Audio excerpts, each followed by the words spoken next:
Oi, pessoal, paz do Senhor, estamos aqui mais uma vez para mais uma entrevista do Crio Alerta. Eu sou a Juliana e hoje a gente está aqui para falar sobre o Outubro Rosa.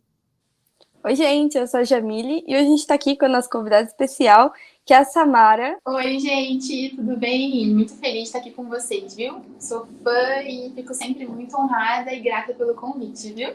Bom, então hoje nosso foco é o Outubro Rosa, então vamos falar sobre ele, uma causa muito importante que a gente precisa falar sobre, então estamos aqui para conversar sobre isso. E bom, você pode explicar para a gente quais são os objetivos e a importância do Outubro Rosa? Bom, pessoal, em primeiro lugar, eu quero parabenizar vocês por essa iniciativa. Eu tenho acompanhado super o que vocês estão fazendo, vi a campanha do Setembro Amarelo, foi sensacional. E isso é muito importante. Eu acho que essa consciência, ela permeia a nossa sociedade como um todo, né? E abrir esse espaço de discussão com os adolescentes dentro do nosso ambiente de igreja é muito importante. Conscientizar os nossos irmãos, orientar os nossos irmãos e todos aqueles também que não são da nossa comunidade, da nossa igreja, mas que têm acesso, né, a esses episódios tão especiais que vocês têm feito. Então, em primeiro lugar, vocês estão de parabéns. Eu sou uma fã, eu sou suspeita porque eu sou fã, eu acompanho de verdade, né? Bom, então vamos lá. O que é o Outubro Rosa? O Outubro Rosa, a gente pode, em breves palavras, assim, um resumo simples, assim, mais efetivo, dizer que é um mês de conscientização. A gente sabe que no nosso país, há algum tempo já, muitos meses, né, têm sido separados para conscientizar a respeito de uma doença específica. A gente teve o Setembro Amarelo, que falou sobre prevenção, suicídio, falou um pouquinho sobre saúde mental. E em outubro não é diferente, né? É um mês também de conscientização.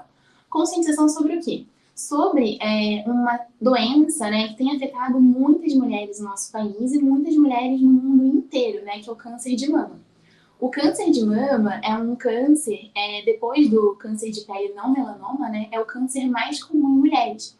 E ele afeta muitas mulheres no nosso país, né? A gente vai falar um pouquinho mais especificamente de quando que acomete, de quais são as idades que mais acometem, mas ele acomete muitas mulheres no nosso país, né? Então, é um mês de conscientização sobre a importância do diagnóstico precoce, a importância de entender e conhecer mais sobre a doença e a importância de algumas medidas que a gente pode fazer em casa, na nossa casa, né, antes mesmo de exames complementares, né, que são exames mais específicos que a gente também tem que fazer. Mas então, de forma simples, conscientizar a todos nós, mulheres e não mulheres também. A gente sabe que é importante que também os homens entendam sobre isso, ajudem as suas esposas, suas filhas, suas irmãs, enfim, a entender o que é, como fazer o autoexame, como se prevenir, né, e como poder tratar e como ela pode buscar ajuda em relação a isso. Então, é uma campanha de prevenção, de orientação e de diagnóstico precoce. E o que é o câncer de mama? E quem é que pode ter? Qual é esse grupo de risco, né? Sim, bom, vamos lá. Eu vou dividir essa pergunta, são duas perguntas, né? Eu vou explicar de forma assim um pouco mais objetiva para a gente conseguir entender. O câncer, a gente sabe que, primeiro a gente vai explicar um pouquinho, brevemente, né, o que é o câncer. O câncer é uma proliferação desordenada das nossas células que, por alguns motivos, sofreram uma mutação, uma transformação do DNA. Então, o que é uma célula? Uma célula é essencial no nosso corpo porque ela tem informação genética, ela tem material genético. E essa informação, ela define a forma como a gente vai obter energia, como os tecidos, né, que são os nossos tecidos, os nossos órgãos que constituem o nosso corpo, eles vão se formar, eles vão funcionar. Então, a célula é uma unidade vital do nosso corpo. Nós temos milhares, milhões de células no nosso corpo.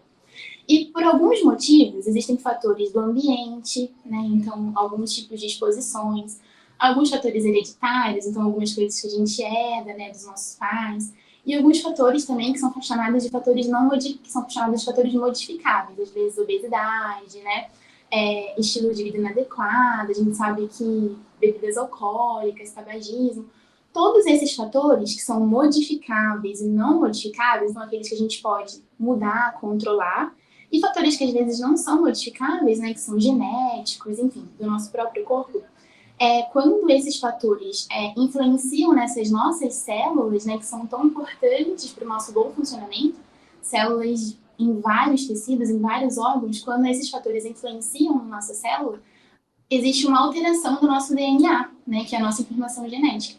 E aí essas células começam a se proliferarem de maneira exagerada, elas têm uma informação errada dentro delas. E elas proliferam e elas se acumulam e podem formar aquilo que a gente sabe, né, que são os nódulos, os tumores. E eles podem invadir os tecidos, podem invadir os nossos órgãos, né? E daí surge, né, o câncer. Claro que, assim, esse é um resumo muito básico, é muito mais complexo do que isso. Mas é pra gente entender o que é o câncer, né? A gente às vezes ouve muito falar sobre isso, a gente sabe quão difícil é lidar com isso, mas a gente não entende, né, de onde que surge, o que é, por que a gente tem. Então, são fatores diversos, né? Genéticos, ambientais, hereditários, né, como a gente falou. E o câncer de mama é essa proliferação, esse acúmulo exagerado dessas células com informação errada na mama, né? Pode ser em vários lugares, tem no pulmão, no cérebro, no fígado, e é quando isso acontece na mama. E quem pode ter o câncer de mama? O câncer de mama, existe um mito, né, que o câncer de mama ele só acontece em mulheres mais velhas, né? E que mulheres mais novas não podem ter câncer de mama. Na realidade, o câncer de mama, ele é muito comum em mulheres com mais de 50 anos, né? Então, mulheres que são mais idosas, mulheres um pouco mais velhas, elas têm uma tendência maior a terem o câncer de mama. Mas o câncer de mama, ele pode acontecer sim em mulheres mais jovens, né? E também 1%, né? Às vezes a gente pode até não saber, mas 1% do câncer de mama, ele acontece em homens. Então, homem também pode ter, muito raro. Né? A maioria são mulheres, mas 1% pode ser também da população masculina, tá? Por isso a gente vai falar um pouquinho lá na frente sobre o diagnóstico, né? Como que a gente vai diagnosticar em diferentes faixas etárias, né? Mas ele acontece geralmente em mulheres, em qualquer faixa etária, mais comum em mulheres mais velhas. Samara, quais são as formas de prevenção do câncer de mama? Então, Jane, a gente falou um pouquinho, né, na outra pergunta sobre os fatores modificáveis e os fatores não modificáveis. Então, quando a gente fala sobre prevenção, a gente precisa falar muito dos fatores não modificáveis. O que é isso? Aquilo que eu consigo mudar na minha qualidade de vida, aquilo que eu consigo fazer para que eu possa ter um diagnóstico mais precoce em relação ao câncer de mama, né? Então, a gente vai conversar um pouquinho agora sobre esses fatores modificáveis. Então, vamos começar com aquilo que eu posso fazer em relação à minha saúde, né? Então, a gente sabe que a obesidade, né, hábitos de vida não saudáveis, né? Então, ingestão de bebida alcoólica, sedentarismo, tudo isso, né? Tem vários estudos que falam que isso aumenta a possibilidade de a gente desenvolver mutações em geral e também há o risco de desenvolver mutações relacionadas ao câncer de mama. Então, a gente precisa ter muita atenção e muito cuidado com a qualidade de vida, com a saúde da mulher, a saúde integral. Então, a saúde física, né? Esse cuidado físico com a saúde física. Vários estudos também, né? A gente sabe disso, isso daí já é algo muito consagrado e que se fala muito, que a amamentação também é um fator de proteção para o desenvolvimento de câncer de mama. Então, mulheres que amamentam, né, que fazem amamentação exclusiva até os 6 meses, né, do bebê, mulheres que continuam, às vezes, amamentando até um pouco mais de 6 meses, né, mulheres que amamentam até 2 anos de idade, por exemplo, né, o seu filho, sua filha, alguns estudos apontam que isso diminui 10% a chance de desenvolvimento de câncer de mama, né? Então, tudo isso é um fator modificável, qualidade de vida, amamentação. E, por fim, e muito importante, é o que, na verdade, é o ponto principal de toda essa discussão que a gente está falando, que é o diagnóstico precoce, né? Então, a gente falar sobre isso, orientar a mulher como que ela pode fazer o autoexame, né?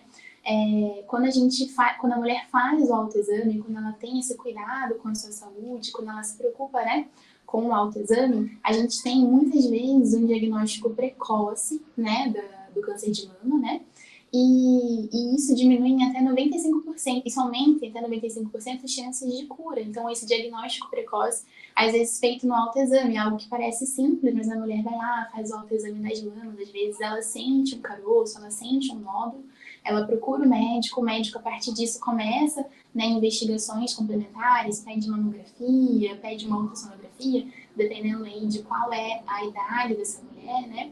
E aí se inicia, né, se começa esse diagnóstico precoce, isso é a forma de prevenção. Então, o autocuidado da mulher, eu acho que é o que rege, o ponto principal dessa forma de prevenção. O autocuidado em relação a como ela leva a qualidade de vida, né, aos hábitos que ela faz no dia a dia, um autocuidado em relação a ela e ao bebê também, na amamentação, né, um autocuidado relacionado ao exame físico dela que ela pode fazer. Né? Isso daí tudo previne, isso tudo melhora muito as chances de um bom prognóstico. O que é isso? De um bom desenvolvimento, se essa mulher de fato tiver um câncer de mama, né? 95% de cura quando é diagnosticada de forma precoce. Então, é basicamente isso. Deu para entender um pouquinho? Ou ficou muita coisa? Não, deu para entender. Ótimo. E agora, quem pode fazer o exame de mamografia e qual a periodicidade recomendada? Bom, vamos lá. Antes de falar da mamografia, eu vou falar mais uma vez do autoexame, né? O autoexame ele pode ser feito por qualquer mulher, independente da faixa etária, né? A mamografia e a ultrassonografia são chamados exames complementares ao diagnóstico, né? Então, assim, existem várias idades, na verdade, existem vários momentos que esse exame pode ser feito, dependendo da idade da mulher e do histórico da mulher. Por exemplo, no Sistema Único de Saúde, né, que é o sistema público, ele começa, né, ele indica o rastreio do câncer de mama com mamografia em mulheres a partir de 50 anos, então de 50 a 69 anos. No sistema privado, né, e também a Sociedade Brasileira, né, de Ginecologia, ela orienta esse diagnóstico, né, mais ou menos a partir dos 40 anos, né, 40, 45 anos, já pode iniciar esse diagnóstico, né. Só que existem mulheres que têm histórico de câncer na família, né, de parentes de primeiro grau, mães e tudo mais. E aí, em alguns casos específicos, esse diagnóstico ele pode ser precoce, né? A mulher pode começar a fazer a mamografia com um pouco mais de antecedência. Mas, basicamente, né, a mamografia ela é feita em mulheres, né, no SUS, né, a partir de 50 anos, e no sistema privado, geralmente, a critério do ginecologista, às vezes começa a fazer esse rastreio um pouco antes, né?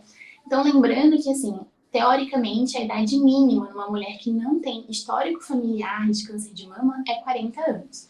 Então, mulheres mais novas, por exemplo, 30, 25 anos, né? Isso não exclui a importância delas fazerem também um autoexame, e se elas detectarem a presença de nódulos ou até mesmo outras alterações da mama, né? Às vezes a saída de algum líquido, se tem alguma dúvida, alguma questão em relação a isso, elas devem sim, do mesmo modo, mesmo não tendo 40 anos, que é a idade de início de rastreio de mamografia, procurar o ginecologista, porque existe a ultrassonografia, existe outros exames também que podem ser feitos, né, para investigar. É aquilo que a gente falou, né? Não necessariamente a idade para o câncer de mama começar é 40 anos. Então, se você também é mais nova, se você fez o autoexame, viu alguma coisinha assim, você pode procurar o ginecologista, porque existem também exames que podem ser feitos, tá? Então, é basicamente isso, né? Todas as mulheres que têm dúvidas em relação a isso, que têm nódulos aí no exame, elas devem procurar ajuda, auxílio, para entender o que está acontecendo. Bom, Jana, essa pergunta é muito boa, né? Sobre a frequência que são necessárias as mamografias, né? São necessários exames de rastreio. Essa pergunta é uma pergunta muito frequente, né, em consultório, né? Muitas mulheres, elas fazem, às vezes, exames de rotina de 6 em 6 meses, de 3 em 3 meses, dependendo do que elas tratam, né, das doenças que elas possuem. E essa pergunta é muito frequente. Ai, doutora, eu preciso fazer a mamografia? Quando, né? Eu já fiz uma mamografia no passado e deu tudo bem. Quando que eu preciso fazer de novo? É de 6 em 6 meses? De ano em ano? Então, assim, quando você faz a sua primeira mamografia, né, ou a sua mamografia de rotina, a frequência que você vai repetir o seu exame de mamografia depende do resultado, né, que vai vir no seu último exame de mamografia. Então, dependendo do que vier nesse exame, a gente pode repetir uma mamografia em 6 meses, talvez em 1 ano, 2 anos, depende do que vai aparecer nesse exame, tá? E também, não só a necessidade de repetir a mamografia, às vezes existe a necessidade da gente prosseguir com exames mais complexos, dependendo do que vier, né? E aí a gente vai subindo de escala, talvez uma biópsia, algum outro exame. Então, assim, A frequência da mamografia depende do resultado que vai vir na sua última mamografia. Então, isso aí pode ficar bem tranquilo, né? Se você é acompanhada por um médico com frequência, se você tem essa regularidade de ida, né, e de fazer mamografia sempre no tempo certo e de iniciar ela no tempo adequado, essa frequência ela não vai ser perdida, porque o exame ele revela até isso, né? A frequência com que a gente tem que continuar fazendo o diagnóstico, ou a frequência com que a gente vai fazer os exames, tá bom? Então, o próprio exame ele vai revelar aí essa necessidade de repetição, e não só o exame, né? A sua clínica, aquilo que você sente, o médico vai unir o exame físico, né, que é o exame que ele faz, a sua clínica, né, as queixas que você pode apresentar ou não, né, e o exame complementar, que é a mamografia, ultrassonografia, enfim. Inclusive, é uma curiosidade legal também. Às vezes faz uma mamografia e surge uma dúvida ali no que vem, aí o médico pede até uma ultrassonografia, que é um outro exame em seguida da mamografia, por exemplo, para ajudar aí nesse diagnóstico. Bom, caso o câncer de mama seja identificado, o que deve ser feito para iniciar o tratamento? Bom, essa pergunta, né, ela é uma preocupação que muitas pessoas possuem, apesar de ser uma preocupação que a gente precisa ter mais para frente, né, quando for fechado o diagnóstico, quando realmente existir essa certeza de que existe um câncer, né, e a gente pode pensar em tratamento.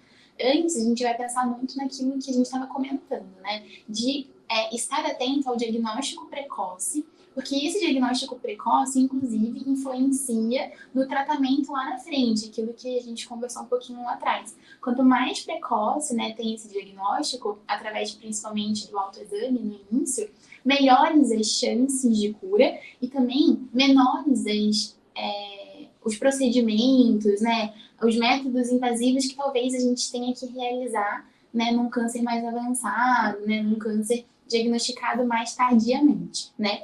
Mas em relação ao tratamento em si, que é uma curiosidade que muita gente tem, esse tratamento ele depende muito da fase que a doença está, né? De quanto tempo essa doença está ali agindo, se proliferando, né? Que tudo isso está acontecendo no corpo da mulher. Então, assim, a gente não pode dizer, o tratamento é sempre cirúrgico, ou é um tratamento com quimioterapia, com outras medicações. O tratamento, né, ele é uma decisão muito particular para cada pessoa, para cada indivíduo, dependendo da clínica que ele possui, do estágio da doença, né? Então, o médico, né, a equipe médica, né, a equipe que vai cuidar desse paciente, ela vai chegar num tratamento de acordo com o estágio de cada paciente. Mas, no geral, pode ser um tratamento cirúrgico ou um tratamento não cirúrgico, né?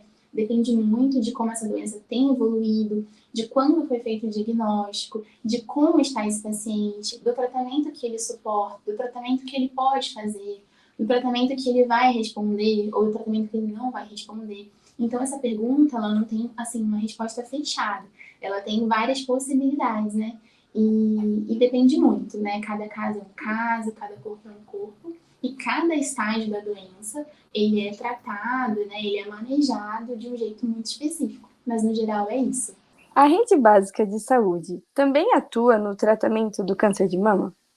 Sim, claro. Bom, falar de rede básica, né? Atenção primária em saúde é algo que eu estou vivendo muito, assim, na minha vida atual, né? Então, desde que eu me formei, eu trabalhei pouco tempo, né, com os plantões, e agora eu tô há bastante tempo, né, acho que não bastante tempo, né, alguns meses na atenção primária, e é algo, assim, muito importante, né, muitas vezes, a gente negligencia o cuidado básico, né, então, o cuidado que a gente tem, às vezes, nos exames de rotina, né, as doenças que a gente tem, que muitas vezes não são levadas tão a sério, né? Então, hipertensão, diabetes, são doenças muito importantes, que causam muitos problemas aos indivíduos, que são, né, muito manejadas na atenção básica. E também na atenção básica, o que é isso, né? É a atenção primária do indivíduo, né? Onde ele faz os exames de rotina, onde ele é acompanhado regularmente, onde ele faz os exames de sangue, os exames complementares como mamografia, né? Então, esse acolhimento, esse apoio à população, né, como um todo, né? Então, a atenção primária, ela está muito preocupada no diagnóstico no rastreio das doenças, né? E no cuidado do indivíduo nesse ponto mesmo, né, de orientar, de fazer campanha de prevenção, de ter esse cuidado amplo, que na verdade não é tão amplo, uma vez que diagnostica muita coisa e que ajuda pessoas a entenderem doenças e começarem a tratar essas doenças de forma muito precoce. Então, a atenção básica, ela está preocupada, né, em fazer esse rastreio, né? A atenção primária, ela faz também campanhas, né, dentro dos postos de saúde, faz campanhas muitas vezes na rua mesmo, né, através dos agentes de saúde, através das equipes multidisciplinares que conta com assistente social, psicólogo, enfermeiro, médico, né, essa grande equipe que faz até mesmo campanhas ativas, né, indo até essa população, muitas vezes populações também que estão em situação de vulnerabilidade social, levando informação, levando cartilhas, levando projetos que mostrem a essa população que é necessário esse cuidado com a saúde básica, com a saúde integral, né? Então, a partir disso, a atenção primária ela está super preocupada também com essas doenças mais específicas que, quando elas são rastreadas, né, elas levam muitas pessoas a terem um bom prognóstico, as chances de cura e também ao conhecimento do seu corpo, ao conhecimento de como que elas podem cuidar do seu corpo, como que elas podem ter a saúde integral, né? Então, respondendo a sua pergunta, sim, a atenção primária, ela faz campanha, a atenção primária, ela tem médicos, né, chamados de médicos de saúde da família, que eles cuidam da família como um todo, né, que eles cuidam da mulher, da saúde da mulher, e que são esses médicos que estão lá na linha de frente, né, que estão lá atendendo a essa grande população, a esse grande contingente de pessoas, né, que chega com problemas de saúde diversos, né, e a partir desse cuidado atencioso, a partir desses exames de rastreio que são feitos corretamente, de acordo com a idade do paciente, e através dessas campanhas de conscientização, né, da população em vulnerabilidade social ou não, a atenção básica, né, a atenção primária é uma das grandes ferramentas, né, é um dos grandes pilares do cuidado do câncer de mama no nosso país, né, do rastreio precoce, do rastreio adequado, né, e do diagnóstico precoce, né, então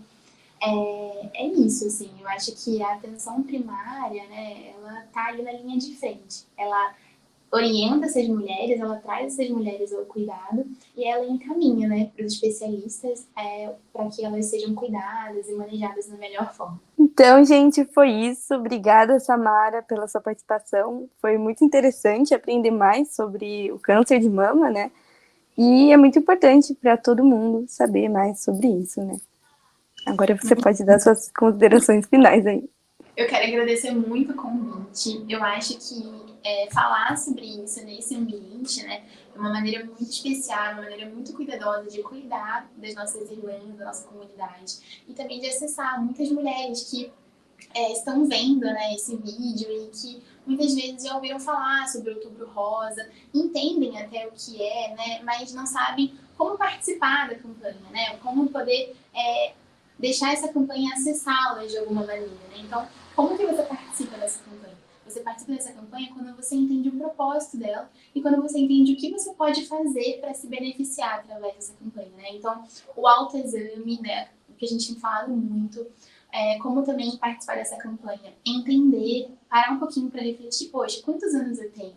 Será que eu estou nessa faixa etária que foi falado aqui? Será que eu não preciso de fato, né, me atentar um pouco mais à minha saúde física, né, e procurar um médico ginecologista ou um médico da atenção primária da minha região, do posto de saúde que às vezes é próximo da minha casa, marcar uma consulta, fazer os meus exames de rotina, né? Então, esse espaço aqui é essencial, primordial, vocês estão de parabéns e é um cuidado muito grande que é feito através disso, né? Então, eu gosto muito de falar, né, que nós temos uma saúde integral e temos que cuidar da nossa saúde de forma integral. Né? Então, a nossa saúde emocional, a nossa saúde espiritual, a nossa saúde física. E aqui tem se falado muito sobre isso, né?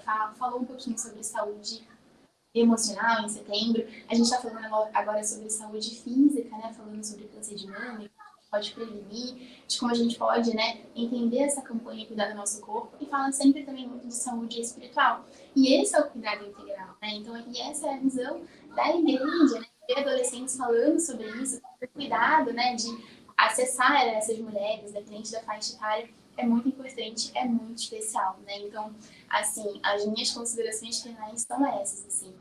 Se você está tendo acesso a esse vídeo, se você parou um pouquinho o seu tempo para ver esse vídeo, né? Participe dessa campanha, né? E não só agora em Outubro Rosa, mas todos os dias. Atente-se aos seus hábitos de vida, atente-se àquilo que você tem feito com o seu corpo, o cuidado que você tem tido com ele, né? E preocupe-se com você, cuide de você, né? Cuide do seu corpo, né? Tenho certeza que cuidando de você, você também estará cuidando de quem você ama, né? Sendo uma irmã, né? Com uma saúde física adequada, uma mãe com uma saúde física adequada, né? Uma filha com uma saúde física em dia, né? Então, assim, é muito legal participar e fazer parte disso. E que você, de alguma forma, que acessou esse vídeo, seja edificado, né? E tenha aí mudanças, né? De pensamento e de hábitos de alguma maneira. Então, espero ter contribuído. E é um prazer sempre estar aqui com vocês duas também, que são muito queridas e muito talentosas. Amém. Muito obrigada, Samara. Somos muito gratos pela sua presença aqui, por toda essa entrevista maravilhosa. E é isso, gente. É como a Samara falou. Se você teve acesso a esse vídeo, então já agregue todo esse conhecimento à sua mente e compartilhe, divulgue esse vídeo para mais pessoas ficarem sabendo mais sobre essa campanha, sobre essa doença, que precisa de muita visibilidade, não somente no Outubro Rosa, mas durante todos os anos, o ano inteiro, todos os meses, todos os dias. Então, compartilhe e divulgue para que mais pessoas saibam disso, desse assunto tão importante. E é isso, gente. Muito obrigada por mais uma entrevista. Até a próxima.